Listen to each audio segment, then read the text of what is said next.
WhatsApp की जानिब से नए फीचर्स को मुतारफ कराने का सिलसिला जारी है। मीटा की ज़ेर मलकियत मैसेजिंग ऐप की जानिब से हाल ही में मैसेजेस को एडिट करने, चैट लॉक और चैनल्स समेत दीगर कई फीचर्स मुतारफ कराए गए हैं। अब व्हाट्सएप में एक ऐसे नए फीचर का इजाफा किया जा रहा है जो इस मैसेजिंग प्लेटफॉर्म में पहले मौजूद नहीं था और सारिफीन को यकीनन बहुत ज़्यादा पसंद आएगा, क्योंकि इससे लोगों से चैट करने का अंदाज बदल जाएगा।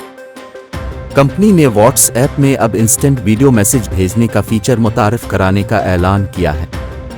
व्हाट्सएप ने बताया कि वॉइस मैसेजेस ने लोगों के राब्तों का अंदाज बदल दिया था और उन्हें फौरी ऑडियो पैगामात भेजने की सहूलत मिली थी, और इसी को देखते हुए इंस्टेंट वीडियो मैसेजेस का फीचर पेश किया जा रहा है। एक ब्लॉग पोस्ट में कंपनी ने बताया कि वीडियो मैसेजेस से रियल टाइम में लोगों की बातों का जवाब देना मुमकिन होगा।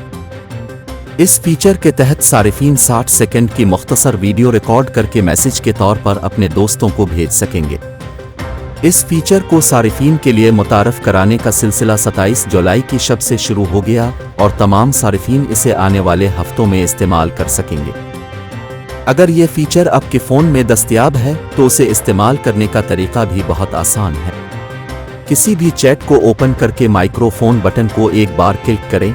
ऐसा करने के बाद माइक्रोफोन का बटन कैमरा बटन में तब्दील हो जाएगा। इसके बाद वीडियो बटन को कुछ देर तक दबाकर रखें, जैसा ऑडियो मैसेज रिकॉर्ड करते हुए करते हैं, और फिर वीडियो रिकॉर्ड करके अपने दोस्तों और रिश्तेदारों को भेज दें।